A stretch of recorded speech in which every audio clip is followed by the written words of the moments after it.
Look how big it is. But I just kind of normalized it. So now after experiencing like no bloating, this doesn't feel good. Grass-fed Greek yogurt, little avocado.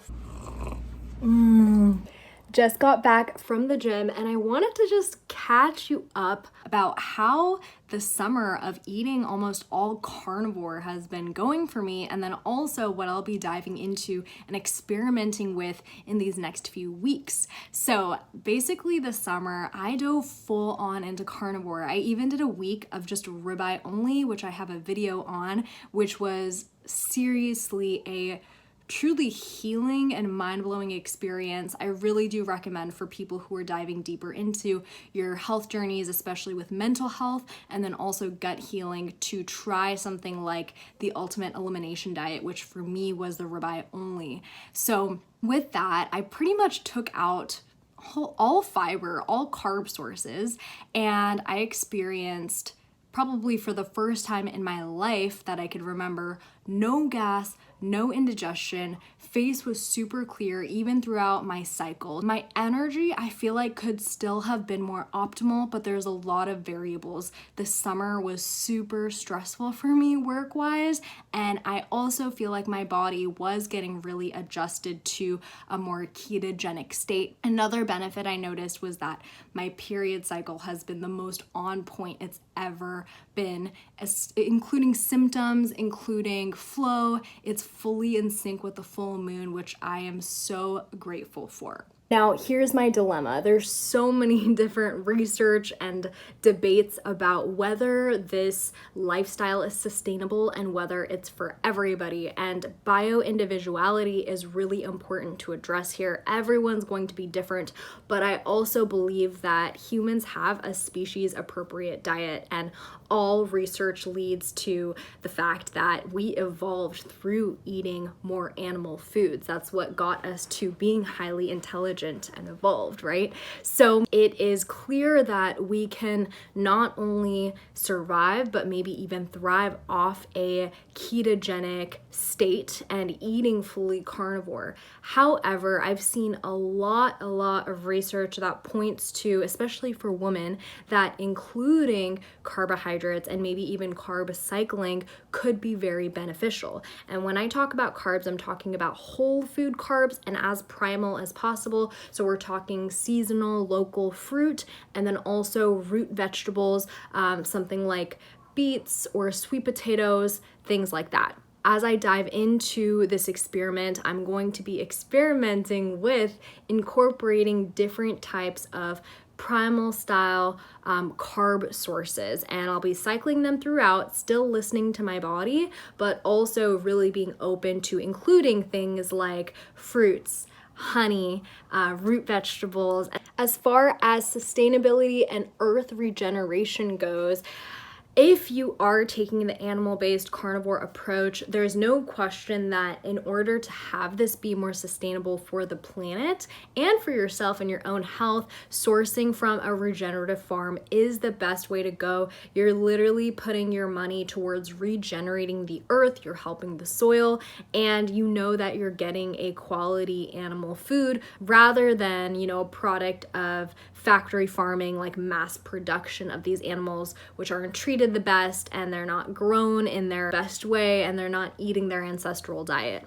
At the same time, eating some plant foods like fruits or root vegetables. I just went to Whole Foods the other day, and a lot of the potatoes even that I grabbed some of weren't even grown in Florida. They were grown in California, ironically, and I just thought that was like crazy because that's definitely not sustainable. So there's so many moving parts here, and I just want to address that I do have sustainability and earth regeneration in mind, but I'm also experimenting to see what this looks like, and whenever I can, I will choose from a farm, opting in for as local as possible. We're hoping to actually go to a farmer's market this weekend, so I will be grabbing more stuff like that. Okay, so I had this last night too, but I got some chuck roast and Japanese sweet potatoes, which I think are like my favorite potato for sure, with some rosemary and thyme that were seasoned in and seared in butter, and I air fried these. And we'll see how I feel. I definitely was a lot more constipated this morning, and I don't know if it's because of these potatoes, but I'm guessing, but we'll see. I'm giving it a chance, seeing how I feel. Do you want some? You want some? Today I am prepping some papaya, one of my favorite fruit. Funny story, when I was younger, I used to hate it. Like literally you felt like I was gonna puke by having it. And now I'm obsessed with it. It's just a little bit of a process, but once I get these babies out, I'm gonna freeze it and then use it for my morning smoothies. Last night I had chuck roast with Japanese sweet potato, and then I had that again for my first meal this morning when I broke fast, and already a lot of indigestion. I just want to show you guys what the bloating looks like too, because one of the most healing things with animal-based eating, and specifically carnivore, is I got like zero bloating, zero gas. And right now, like this is my body majorly bloated, and it feels like something's pushing out right here, and it really hurts. And I am not, this is like insane. For me, like it's not pleasant, but I'm not making any assumptions or conclusions, and I know stress plays a huge factor, so we'll see how the week goes. All right, so today for dinner we got 2 Wagyu grass-fed patties, and I actually drizzled some honey on them. All right, tonight we cut up a plantain, air fried it a little bit. Now I'm searing it. Gonna add some salt and honey. So we're gonna see how this does. I think it's gonna do a lot better on my system. All right, we got the finished product right here, so we shall see how we feel. Really nicely drizzled with some cinnamon, some red mineral salt, a little bit of cardamom on mine, and some honey.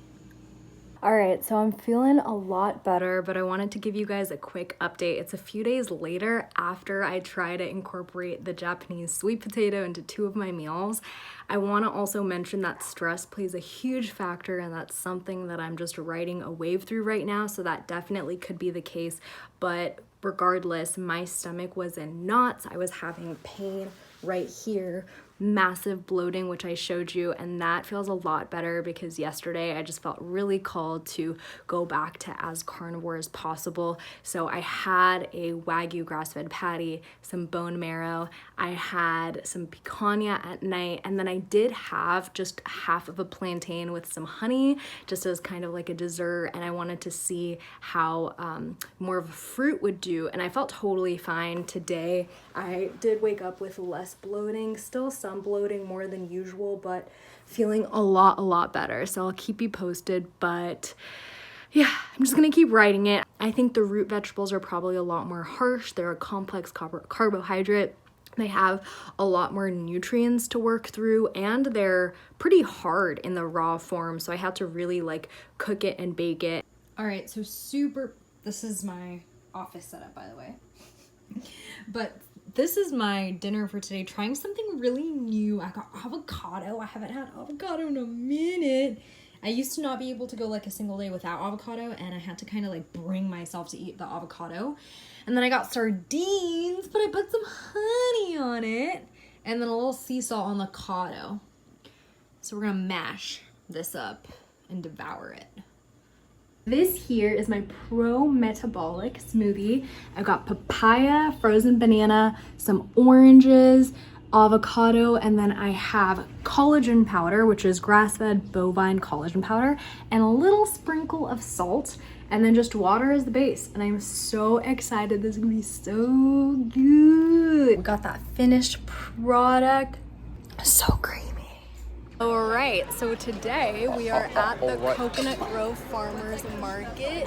Super cool stuff here, although all the food here is vegan, which is super funny because I would have been all about it, but it's definitely a different experience right now. I forgot what they called it. It was a cacao espresso shot, but it wasn't really espresso. It was like cacao shot. It was pretty good. This section literally smells like my mom's kitchen, and they have cardamom pods, my favorite spice in the whole wide world.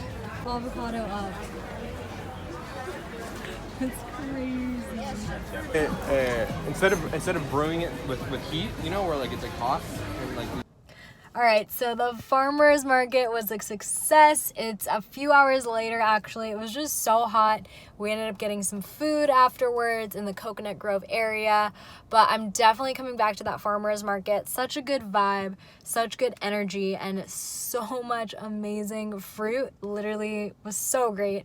I'm really happy with the fruit I decided to get. I didn't get a bunch because I did want to kind of just see how that was. I always end up getting a lot and then it all goes bad because I'm kind of just like microdosing the fruit throughout the week. That's how I like to have it and see how I feel.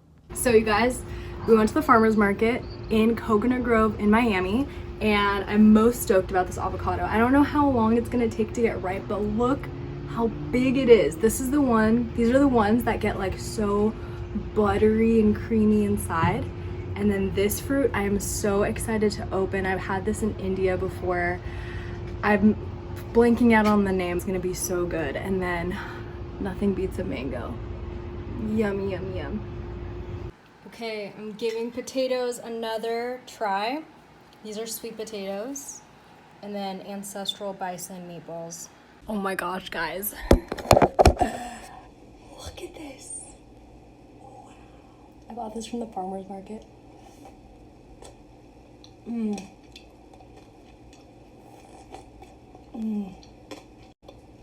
Wow.